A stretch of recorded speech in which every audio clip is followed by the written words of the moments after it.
Garden Street friends. It is May 20th and it is time for Wednesday Connections.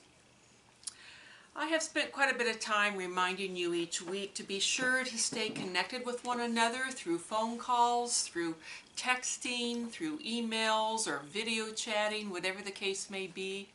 And as I speak with each of you on the phone or during some Zoom calls or some Zoom meetings that we have, I'm really inspired to hear how well you are staying connected with one another. It is just such a joy to hear that.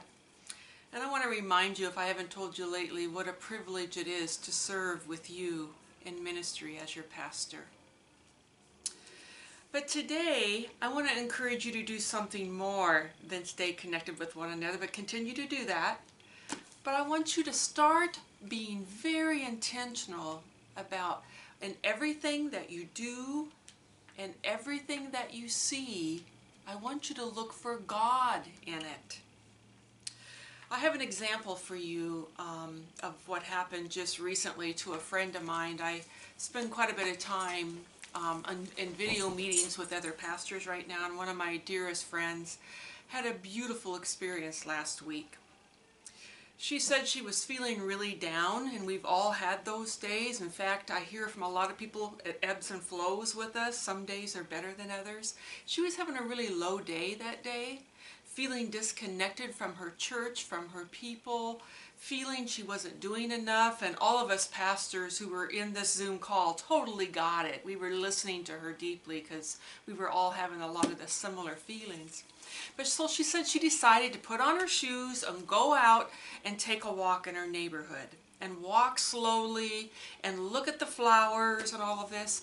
She said she came around the corner of in her neighborhood, and she looked down, and on the curb was all this beautiful decorations. She said that was like sidewalk chalk but with very bright colors. She just couldn't figure out how they did that. But she said they're beautiful flowers and rainbows and balloons. And then she said there was this little section that had it written in big words with very bright colors. You are loved. You are not forgotten. You may feel alone, but you will be okay. She said she stood there, and she said it was weird because it just kind of hit her. She said, I'm standing there by myself in the street, and I decided, well, my goodness, I wonder who did this. She says, and then tears started welling up in my eyes because I knew God was trying to break through. And I look over at the house that's closest to me, and there's a little girl sitting in the window with her face smashed up against the window, watching to see who was going to look at the curb. And she started waving at my friend and blowing her kisses. My friend said she didn't have a chance because of social distancing to find out whether this little girl was the author of all of that art. But she figured that little girl was receiving a lot of joy watching people stop.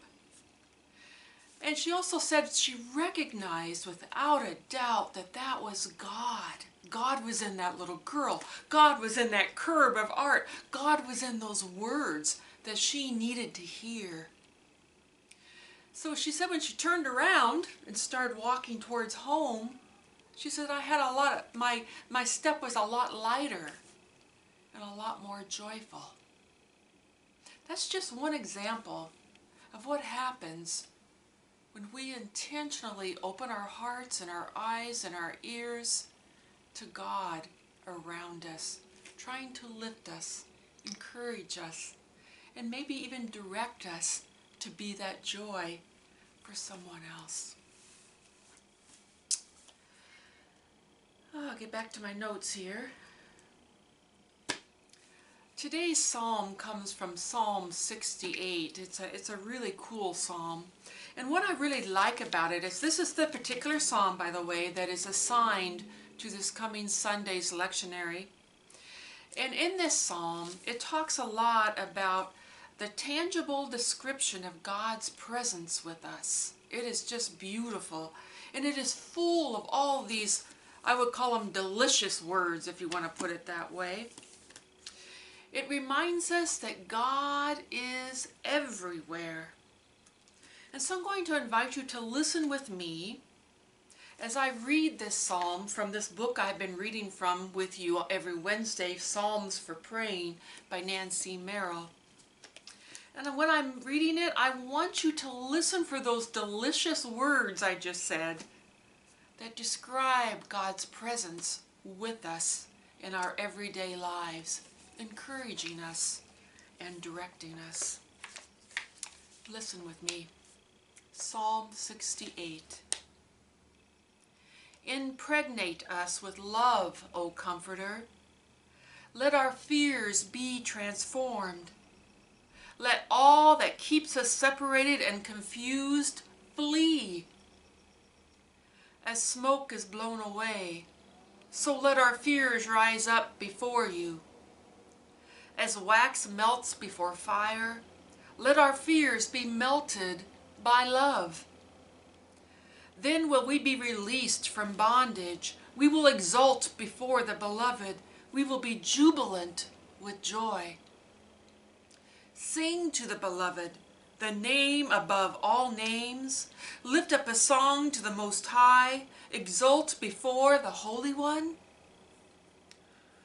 Merciful to the poor and kind to the lowly is the Comforter who dwells within. With compassion are the desolate given a home, the prisoners set free. But those who run from love live in a parched land. O beloved, reach into the hearts of your people, enter into the darkness of their fears. As the earth quakes, as floods strike without warning, let your presence be near. As the mountains tremble and volcanoes spew forth ash, let your presence be near. As rain falls in abundance on desert floors, restore the lands that they might flourish. Let that the flocks may roam and graze on fertile lands. In your mercy, O beloved, you provide for the needy. You are with us. Sing to the beloved, O nations of the earth. Sing praises to the one who is love.